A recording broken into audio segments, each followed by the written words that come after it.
2024 లేదా 25లో డిగ్రీ లేదా బీటెక్ చదివారా? సాఫ్ట్‌వేర్ జాబ్ కోసం ఎదురు చూస్తున్నారా? అయితే కోడ్‌జ్ఞాన్ 100 డేస్ కోర్సులో చేరండి. జాబ్ సాధించండి. సార్ ప్రతి పేరెంట్‌కి హ్మ్. మా అబ్బాయి అప్‌స్కిల్ అయ్యి జాబ్ తెచ్చుకుంటే 100 డేస్‌లో మీ ఇన్‌స్టిట్యూట్‌లో జాయిన్ చేస్తాం అనుకునేటువంటి ఆలోచనతో ఉండేటువంటి వాళ్ళు చాలా మంది ఉంటారు. అవును. కోర్స్ అయిపోతుంది. కొంతమందికి ఏంటంటే జాబ్ రాకుండా అలానే మిగిలిపోతూ అవును. ఉండేటువంటి వాళ్ళు ఉంటారు. ఏ కంపెనీస్ చూపించినా సరే హ్మ్. మేజర్ మిస్టేక్స్ ఎక్కడ జరుగుతున్నాయి? అంటే పేరెంట్స్ కూడా రియాలిటీ తెలియాలి కాబట్టి అడుగుతున్నాను. హార్ష్ రియాలిటీ తెలియాలి కాబట్టి అడుగుతున్నాను. అసలు మేజర్ మిస్టేక్ ఎక్కడ జరుగుతుంది సార్ అసలు? ఫస్ట్ అసలు వాళ్ళ బాబు 4 ఇయర్స్ డిగ్రీ చదివాడు ఆర్ ఇంజనీరింగ్ చదివాడు. అప్పుడు ఎంతలాగా పట్టించుకున్నారు, హ్మ్. ఎంత క్రాస్ చెక్ చేశారు, అసలు ఎలా పెర్ఫామ్ చేస్తున్నాడు ఏంటి అన్నది. 4 ఇయర్స్లో చదివింది రాంది 100 డేస్లో వస్తుంది అంటే తను ఎంత క్యాపబుల్ పర్సన్. సో పిల్లవాడికి క్యాపబిలిటీ ఉందా లేదా అన్నది కూడా చూసుకోవాలండి. అట్లా అని చెప్పి నేను 100 డేస్లో మా దగ్గర జాయిన్ అయితే జాబ్ వస్తుంది అన్నట్లు 100 డేస్ ప్రోగ్రామ్ కానీ 2 ఇయర్స్ సపోర్ట్ ఇస్తున్నాం. సో ఆ పేషెన్స్ అన్నది ఉండాలండి. 2, ఎన్నిసార్లు కాలేజ్కి వెళ్ళి మేనేజ్మెంట్తో కానీ వాళ్ళ ఫ్యాకల్టీస్తో కానీ ఈ 4 ఇయర్స్లో మాట్లాడారు. సో ఎలా పెర్ఫామ్ చేస్తున్నాడు అన్నది ఫీడ్బ్యాక్ తీసుకున్నారు లేదు.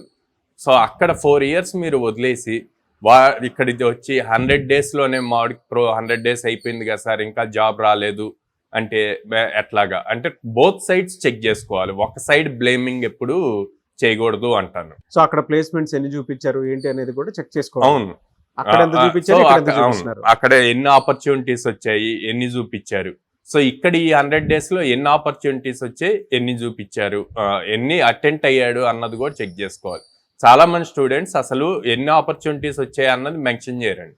సో అందుకు మనం ఎవ్రీ సండే రిపోర్ట్స్ కూడా పంపిస్తాం ఇన్ని వచ్చాయి. ఎందుకు మనం ఎవ్రీ వీక్ గ్యారెంటెడ్ 3 డ్రైవ్స్ అని చెప్తున్నాం. సో ఆ 3 డ్రైవ్స్ వచ్చాయో లేదో పేరెంట్కి తెలియాలి కదా.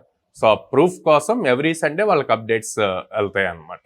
నెక్స్ట్ సో అక్కడ 4 ఇయర్స్ చదివినప్పుడు ఎంత పర్సంటేజ్ వస్తుంది అన్నది చెక్ చేసుకోరండి. అసలు ఎలా బ్యాక్లాగ్స్ ఉంటాయి, ఆ బ్యాక్లాగ్స్ ఉన్నాయన్న సంగతి కూడా పేరెంట్స్కి తెలియదు. ఇప్పుడు మా దగ్గరకు వచ్చి స్టూడెంట్ జాయిన్ అయ్యేటప్పుడు ఫస్ట్ అన్ని పాస్ అంటారు. ఎప్పుడైతే కంపెనీస్ సార్ నాకు ఇంకా 2 బ్యాక్లాగ్స్ ఉన్నాయి, 1 బ్యాక్లాగ్ ఉంది, నేను అది కంప్లీట్ చేసుకోవాలి అంటారు. సో ఇదే ఫస్ట్ నుంచి ఫోకస్డ్గా పేరెంట్ కనుక చెక్ చేసుకుంటూ స్టూడెంట్ని అడుగుతూ అట్ ద సేమ్ టైం కాలేజ్తో కూడా చెక్ చేసుకుంటూ ఉంటే ఈ బ్యాక్లాగ్స్ మిగలవు కదా, అప్పుడు టైం వేస్ట్ అవ్వదు కదా. మన దగ్గరకు వచ్చి 100 డేస్ కోర్స్ నేర్చుకున్నాక ఆపర్చునిటీ వచ్చినప్పుడు నాకు బ్యాక్లాగ్ ఉంది అంటే ఆపర్చునిటీ వాళ్ళకి మిస్ అయినట్టే కదా. నిజంగా అంటే పేరెంట్స్కి ఈ పర్సంటేజ్ రియాలిటీ తెలియదు. అవును, ట్రూ. చాలా మందికి ఎందుకంటే ఆ 4 ఇయర్స్లో ఎంత చదివాడు, ఎంత పర్సంటేజ్ వచ్చింది అనే దాని మీద క్యాలిక్యులేషన్ ఉండదు. సో ఆ పర్సంటేజెస్ ఎందుకు ఇంపార్టెంట్ అంటే సర్వీస్ బేస్డ్ కంపెనీస్ ఉంటాయి, ప్రోడక్ట్ బేస్డ్ కంపెనీస్ ఉంటాయి, మిడ్ సైజ్ కంపెనీస్ ఉంటాయి. వీటికి డిఫరెంట్ పర్సంటేజెస్ ఉంటాయి. మీ వాడికి 10th 9.5 CGPA వచ్చి, ఇంటర్లో 9 CGPA వచ్చి, 10th కొంతమంది 10 out of 10 కూడా ఉన్నాయి అనమాట. కానీ బీటెక్ వచ్చేసరికి 60% ఉంటే ఎట్లా ఎలిజిబుల్ అవుతారు టాప్ కంపెనీస్కి? కానీ మీరేమనుకుంటారు, సార్ మా వాడు మెరిట్ స్టూడెంట్, డిస్టింక్షన్లో పాస్ అవుతాడు ఇట్లా అనుకుంటారు. కానీ రియాలిటీకి వచ్చేసరికి ఏంటి అన్నది కూడా చూసుకోవాలండి. ఆ రియాలిటీకి మీరు చెక్ చేసుకునేది ఫైనల్ ఇయర్కి వచ్చే బదులు ఫస్ట్ ఇయర్ నుంచే ప్రాపర్ ఫాలోఅప్ చేసుకుంటే బెటర్గా ఉంటుంది. ఈ పర్సంటేజ్ వల్ల ఎలిజిబిలిటీ క్రైటీరియా మారుతుంది. ఎలిజిబిలిటీ క్రైటీరియాతో పాటు ప్యాకేజెస్, ఏ టైప్ ఆఫ్ ప్యాకేజెస్కి అప్లై చేయొచ్చు అన్నది మారుతుంది. బేసిక్ 60% ఉంటే 4 LPA అట్లా 5 LPA వరకు వస్తుందండి. 65 అబోవ్ ఉంటే 7-8 LPA వరకు ఎలిజిబిలిటీ ఉంటుంది. 70% అబోవ్ ఉంటే ఇంకా అది లిమిట్లెస్ ఉంటుంది, 20 LPA వరకు కూడా ఎలిజిబుల్ అవుతారనమాట. ఇది చూసుకోవాలి. నెక్స్ట్ ప్రాజెక్ట్ వర్క్ అండి.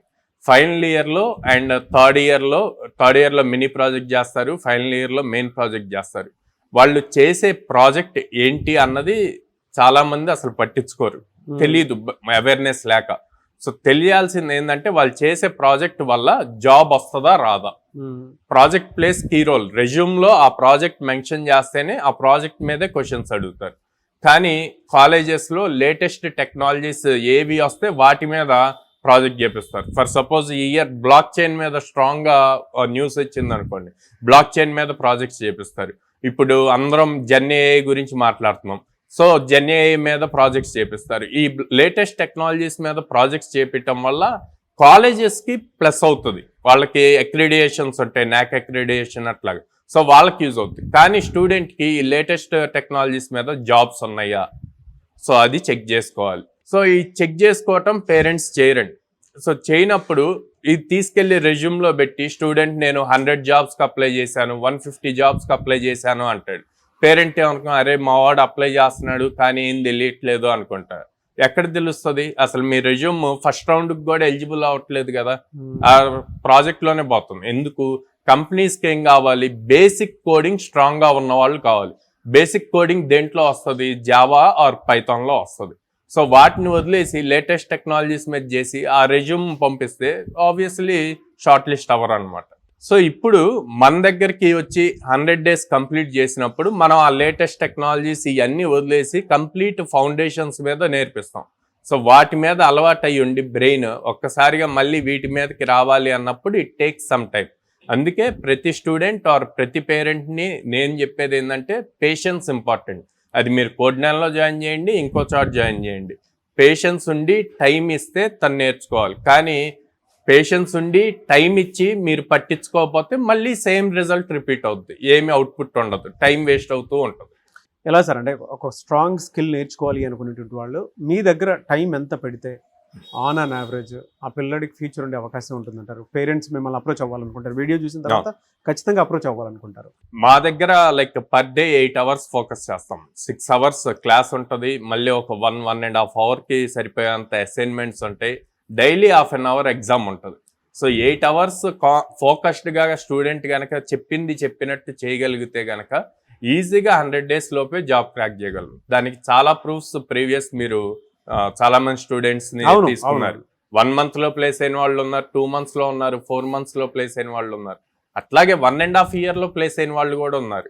So patience important, efforts important, consistency important. ఎక్కడెక్కడ ఉన్నాయి సార్ మీ బ్రాంచెస్? సో విజయవాడ మొగల్రాజ్పురంలో ఉందండి, హైదరాబాద్ JN2 మెట్రో స్టేషన్ దగ్గర ఉంది, and Vizag Dwaraka Nagar first line లో ఉంది.